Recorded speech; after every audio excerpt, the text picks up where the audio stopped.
对吧？我们不追求画质吧，我们追求这个灵魂交谈的高度。就是为自己搞不定技术问题找借口。我记得有观众说很羡慕我呀，说有这么有趣这么灵魂丰富的一个太太啊，我们的婚姻应该不会枯燥吧？哎呦，I'm flatter。那他是没看到你，他没看我们以前的节目是吧？没有，我觉得他是没有看到你在镜头之下被我气得心动过速的那个样子。对，哎呀，没事，我觉得我们坚持沟通啊。那我今天要讲的主题呢，跟冲突也有一点关系啊，但不是夫妻冲突，是中国人和当地的大马人有可能会发生的冲突。怎么打架啦？没有啦，但我是觉得你谈或者不谈，问题可能都在这里。OK， 是因为这样的，最早有个什么英国的很大的报纸报道了一下中国人数在大马翻番嘛，当然他有其报道的目的啊，我想放到最后再讲，大家看到最后啊。那我后来看到很多人都去争相报道，我其实脑子是打一个问号的，这媒体啊其实不太靠谱，大家又开始添油加醋的发挥，这些担忧和这个数字是不是真实的呢？我就去找专家去问了，还做了一个节目嘛，对吧？我来讲这个，有一些人他留言好长啊，来表达不满。我说 I'm talking about numbers, but you are talking about your fear。就是，哎呀，那我觉得要把这个问题厘清。所以在这个数字背后，我今天又找了一个学者专家，只是他不让我讲他的名字啊，但没问题，我把这个观点还是可以跟大家复述一下。另外一头的工作，我就把那个节目下面留言高达180几条，我把它放到网站上进行综合来了解大家到底对中国人的担心在哪里，大家的说法是什么？我总结了6条。我其实听到你跟这个学者交谈的这个过程之后，然后他的一些表述啊，我非常敬佩这个学者，因为对我来说的话，这是一个多好的所谓的叫蹭热点的这个方式啊！你看，他完全可以把他的这些话，然后去找一些媒体进行这个再一次的表述，然后可以炒作出很多很多的这个 side news， 对吧？对。但是他选择的是说不解释，然后不澄清，并且他认为接下来的方向就是应该闷头做学问。他认为在这个纷纷扰扰的世界当中，没有必要去像一个不懂你的这个媒体，还有一些不知真相的观众受了媒体的蛊惑的这个狂欢，他不希望成为 part of that。我非常崇敬这位学者。也就是那个视频前一天嘛，我就说抱歉，我就不想再哗众取宠，然后去取悦观众，所以我说 OK， 您不想抛头露面，我理解，跟我讲的是一样，我们俩都是专注于本职嘛，就是做扎实，而不要去哗众取宠。OK， 你不要给自己讲先讲，我就想说，你能不能总结一下大家担心是什么？学者，我先说大家的担心，大家就是到底表达了哪些担心？我拿这些担心嘛，我再去问他。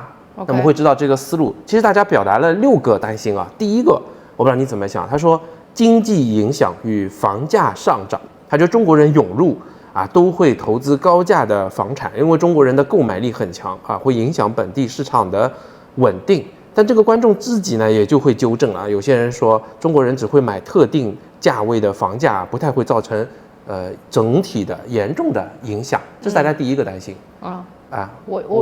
我觉得就是说这部分我没有什么担心，因为就像各个州他们都为外国人投资购买房地产设置了一个 threshold。对。那据说中国人他们比较青睐的都是200个 million ringgit 这样的。2个 million。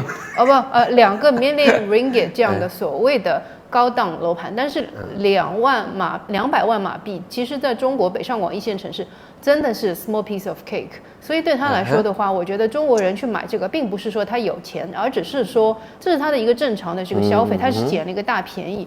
那如果这个200万马币市场的这个 real estate market 本身就不是大部分马来西亚人的这个选择他们可能是一些地屋这样的一个，或者是更高档的几千万的这种马币的这种富人的话，我觉得它那个影响其实是促进了马来西亚在200多万到300多万马币的这个 real estate 的这个发展。对，那讲到日常的消费经济我觉得它首先都离不开一个点，就是中国人的总数。对，因为我自己算下来，中国人在大马不会超过1%嘛。这个学者告诉我，实际的情况可能还会更少一点，可能在我基础上还要再打个6到7折。而且有意思的是，其实这个数量啊，以各种统计口径来看，没有准确的数据。除了2家说持有者5万，但不是都住在这儿啊。也有历史上有退掉的人嘛。对啊。所以其实是拿不到准确，这就是吊诡有意思的地方。他反而呢，在几年前做一个研究，包括非法滞留在大马的中国人，他都研究了。严肃的研究啊，就几年前大概是8万2千个人。那现在即便翻的话，就到不了太夸张的数字。同时呢，就像我们上回有回复一位观众，就是经济总量在增加的，就是像我觉得说我们这里做的事情就是创造价值，因为没有人做这种又方便又美味的东西嘛。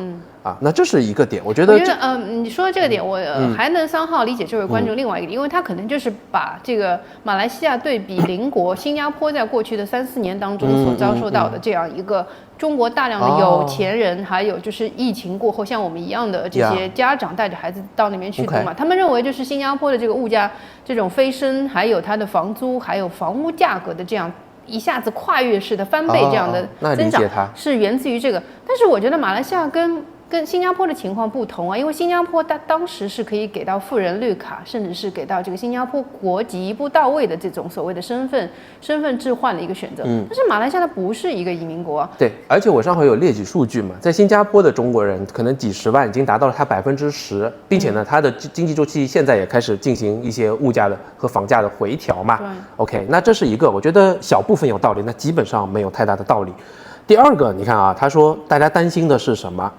不是他说啊，是观众朋友们的总结，担心的是文化冲突和对素质的担忧。就我也担忧啊，我也很担忧啊。你就先让我说完啊。他说，因为中国移民带来的文化冲突呢，有些行为是不被本地的马来西亚人接受的，比如说在公共场合大声说话，不尊重公共秩序，引发本地人对中国人素质的担心，所以在文化融合过程中和本地社会的期望不符，导致文化摩擦。这也不是马来西亚人的担心，我一个中国人我也很怕，我也很讨厌这种啊，我也担心，是人都讨厌，是不应该说是，是一个世界公民啊，有普世价值的人都会担心。为什么我说我也担心呢？因为它可以推翻我刚刚讲的这个辩驳的论据，就人数少，但是人数少可以造成比较大的破坏力。如果你不注重这种公共秩序、普世价值这些素质的话，那确实有可能造成问题，对不对？对啊，就是你想一个破坏规则的制定者，在一个破坏规则的人闯进了一个大家都遵守规则的世界，他能够立刻得到那些遵守规则的人能够从他们身上获到很多的利益，那很容易就被效仿嘛。是的。然后还有就是这个破坏规则的人，他可能会一呼百应，又会招来更多的规则破坏者，这是我也担心的。这点我们同意大家啊，我跟你想法也一样，所以我们同意。第三个呢，他说，对马来西亚种族和谐的影响，有些评论者担心啊，中国人大量涌入有可能会破坏现在的种族平衡啊，增加种族紧张局势。我觉得这个我先表态吧，我觉得不同意，因为这明显的就被人数给推翻了嘛，对吧？人数这么少就会影响，那照理说华人不也会影响大家种族的问题吗？只不过大家在这里 settle down 的时间比较长了。这一点我其实不太同意啊，你觉得吗？我是不同意你的观点，我是完全理解这个观众的。我觉得在我们身边接触到的一些有限的中国人来马来西亚生活的这些人，我觉得他们对马来裔、对印度裔，他们是持有一种鄙视的态度的。我认为他们完全不尊重这些民族，态度上面都是很轻慢的。所以如果是这个样子的话，我完全能够理解有族他们的这种担心啊。你中国人一个是素质差，第二个你凭什么瞧不起穆斯林？你这么说我理解了，就是他是从素质的角度出发，然后呢，其实结果又会导致一些种族的问题，对吧？对，而且我特别觉得不能理解的是，我们太多的见过的中国的朋友，他们第一个说到马来人，他们说，我们这边马来西亚华人跟我们说啊，马来人都很懒啊，今天花后天的钱啊。我想 come on， 你自己有接触过马来人吗？你在没有接触过马来人的情况下，你拿着别人的这个观点，而且二手信息，到底是不是马来西亚华人跟你说的？咱们这个求证的情况下，然后就对着马来人，他们有一个很强的、很奇怪的一种定见在那里。其实我认为是一种歧视了，已经。OK， 这么说我理解了。那我觉得他是 partially 是有道理。对。好，第四点，我也是认同的。其实这样来看，大家讲的有些道理。他说对诈骗和参与非法活动的担心，因为中国移民中存在诈骗集团或者从事非法活动的风险，特别是近年来泰国和其他东南亚国家发生类似事件的背景下，这种担忧源于对移民管理和治安问题的考虑，认为需要加强对移民的监管，以防止类似问题在马来西亚发生。这我也完全理解，我们不是也差点被中国人骗吗？在这里，我也是同意了。而且大成之前说，这个我们参与的 EMM Twitch 第2版之前，为什么抬高门槛，也是为了解决这个问题。而且这个问题又是跟人数无关的，只要有几个人在这里拿着这个，比方说第2家园的签证，拿着长期居住的签证，从事非法活动的话，就会对整个社会造成破坏，对吧？那而且大马的监管有可能是需要加强的。对吧？这是一个问题。OK， 那第5个，你说这是好的方面，这不是担心了，这是大家对马来西亚经济和社会的积极贡献。虽然有很多批评的声音，也有一些评论者持欢迎的态度认为中国移民可以为马来西亚经济的增长和多元文化的融合做出贡献。素质较高的移民能够通过投资和消费促进本地的经济发展，特别是在餐饮、教育等领域。这我当然也同意了。对啊，我也同意。你看，我们最近不是朋友他们一直在那个满加勒这边看房子嘛？他们认为满加勒的房子200-300万对他们来说是完全是洒水，而且这边的话，那个租售的这个行情特别好，附近都是好学校。对他们来说，他们的一个理由是说，等于在这边多了一笔退休收入，因为买了一个永久产权的这样一个房子，每个月都能够带来1-2万的这样的一个租金收入，多好呀！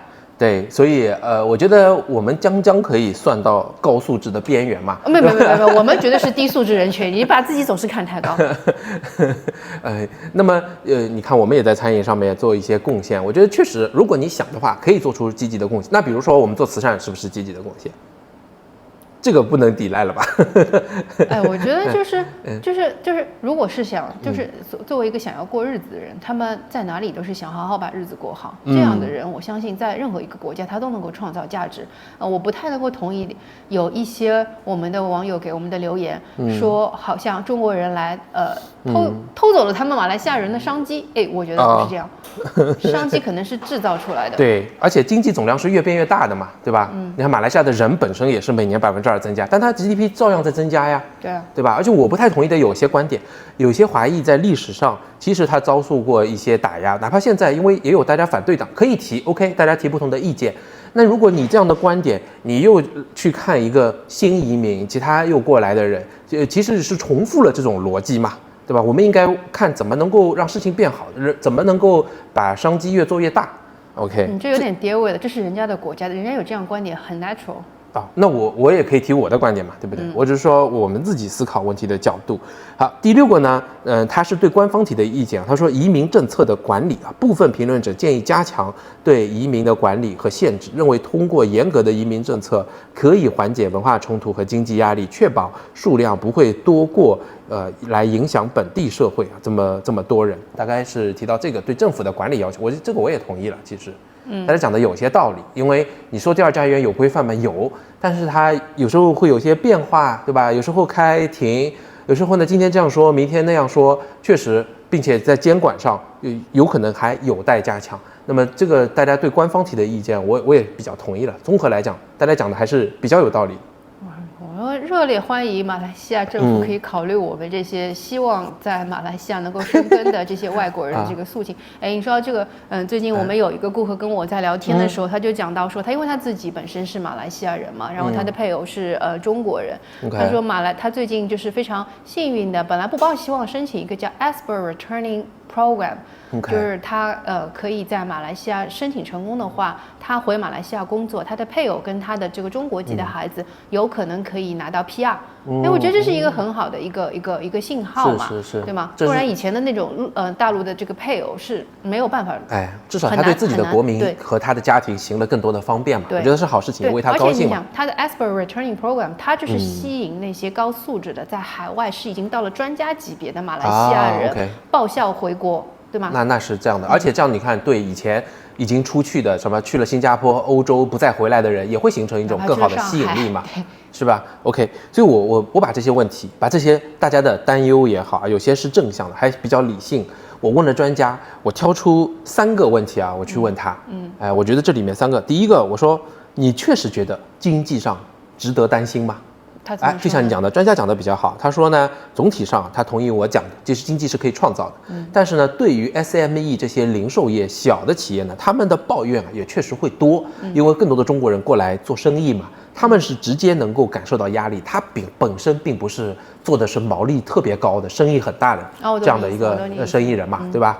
哎，所以我又表扬一下，就我们做的虽然也是餐饮，但是我们是创造性的，对吧？有一些创造性。我想说，就是前一阵子我们也认识一些朋友嘛，就是他们讲起来，就是他们中国人在这边做餐饮，确实我们大家会担心什么？我们作为中国人最担心什么？科技与狠活。对，把这个不好的风气带过来。你科技与狠活带来什么效果？就是你的价格很低，你的成本很低，然后你显得很美味，很鲜，然后快速的复制，但是本地人一锅一锅煮，什么古早味是没法跟你竞争的。对的，因为你的一个普通消费者，你的味觉不能很快的去尝出来。这个我呼吁一下啊，就是来做餐饮可以，但是千万不要把中国这么发达的科技与狠活带过来。这是我的一个倡议啊，我觉得中国同胞们，不然会破坏这里的一个餐饮的大家形成很好的一个秩序和习惯。是，我觉得就是这个东西确实。怎么说呢？我们不能成为一个破坏市场啊！我也不想说，OK， 这个 skip 啊 ，OK， 好。那专家呢，当然也告诉我说，就没有具体的数据来支撑啊，现在中国人过来开餐饮达到了什么情况，对经济的影响、正负的一些影响是什么，是没有研究和数据的。在大马社会啊，目前是这样。那是这么一个格局。第二，我有比较关心的，而且跟他的研究方向有关系。我说文化隔阂上面，你认为真的会对多元种族、对当地的不同的大马人造成这个文化隔阂、文化冲突吗？我觉得他讲的也很有智慧啊。他说他觉得大家造成的正向影响啊是远大于冲突的。我跟你不一样，不代表会冲突。也就是我觉得他是有远见的看待这个问题。他认为，大家其实是有个融合过程的，是可以解决这个问题的。这个就提醒我们上次老观众Tension 给我们推荐了一集节目，就是两位对他们在东马的嘉宾，然后在聊就是为什么马来西亚人会保守。他们一个议题让我聊到的观点让我非常的这个惊讶，就是所谓的融合，其实你有没有考虑过？根本就不需要去融合，而是说相对独立，就你尊重我的，我尊重你的就可以了。不是说我中国人要过马来人的这个节日，当然然后马来人要过中国人的节日，然后吃中国人的食物，不存在的。对，而是说彼此相互尊重，在路上可能逢年过节说一声那个新年快乐，新年快乐，或者是开斋节快乐，是这个就可以了。没错，保持一定的距离，给对方那个文化生长的空间就可以了。所以我觉得，可能这位学者所说的融合是彼此尊重前提下的保持一定的优雅距离吧。一定的普世价值也要符合大马对多元民族一些管理和治理的一些思路嘛。我觉得肯定是这样的，所以我跟他说，我在生存指南这一集里面，我提出的一个观点就是，首先你要明确的知道你是外国人，尊重当地嘛。第二呢，你要忘记你是外国人，你要融入当地。他也笑了，在电话里面，然后他对我这个想法也表示赞赏啊。对，当然他也告诉我这个一个他们在学界研究的东西，我回头再讲啊。那最后呢，第三个我就挑出来问题，我说你时间有限，我就问你3个问题。第3个就是说，你也不想再回应这种东西了。而且他告诉我，当时《金融时报》访问的某一些这个专家得出的结论，其实那个记者，《金融时报》的记者都是乱引用来着，就是挑出他话里面的部分话，然后去拿来使用，所以他不想再那个了。而且这样的这个数据拿过去，又是被右翼啊、反对党拿来利用。你看，大家有时候情绪也会被带起来嘛，大家开始谈论自己的恐惧了，而不是谈论数据了。这是我想做的现状。我说为什么会这样？你不感觉失望吗？你不想要就是说去以正视听吗？他说这个现状就是这样的，因为你实际上到底中国人生活在大马，如果大家去争辩的话，你拿不到统计口径过来一个完整的一个客观准确的数据的，所以是这样的，那就不如就不要谈。比如说像森林城。到现在还有人会来讲是一个中国殖民地拿来发挥，那么他反而呢给到我一些很好的建议啊。他说你不妨啊，他说可以去采访一下议员，有些议员愿意说话嘛，你也可以采访一下中国过来这个开公司的一些老板，对吧？靠你了，他说这个呢你可以去以正视听，那我觉得那也可以，对吧？所以抛开数据上面来谈恐惧，谈未来的假设，这个都是没有意义的，对，只会制造说一些焦虑。对呀，对，这是我们节目一直想要去传达一些不一样的想法嘛。OK， 所以他告诉我一个很有用的信息。你看我刚才也讲了，大家对什么移民政策的关心，对吧？有些人可能就会想了，大马不允许移民，是吧？你怎么能讲移民政策呢？哎，他就告诉我，在学界啊，已经有10几年了，大家都在研究一个词，拼音的就是英文的写法，就是 XINYIMIN， 新移民。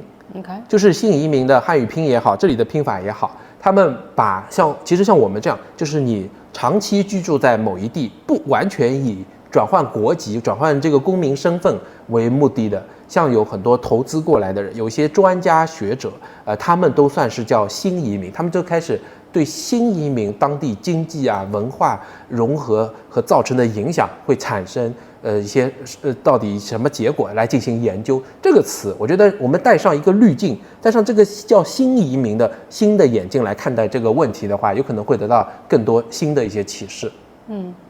对。我觉得人家马来西亚是主人，我们就是客人，大家搞清楚客人的身份，然后主人我们当然希望主人能够欢迎客人来，但是作为客人，我们尊重主人的一切决定。是，当然这个后来我也跟他讲了一样的，我说我就更加谦虚，我自认为就叫新客家人嘛，我们是新过来的一个客人，所以大家还是相谈甚欢。我是觉得借这个机会跟大家辨析啊，到底会造成什么冲突，哪些值得担心，哪些是不值得担心的。当然我们分析就像你讲的，有可能有跌位啦。有可能这个我讲的是属于我们的不太客观的，希望大家怎么样？猛烈拍砖，猛烈拍砖哈，不会生气的，就跟我们好好讨论嘛。OK， 那谢谢你啊，谢谢你哦，谢谢你哦。现在心动过度了吗？没有啊，今天没有人生问题。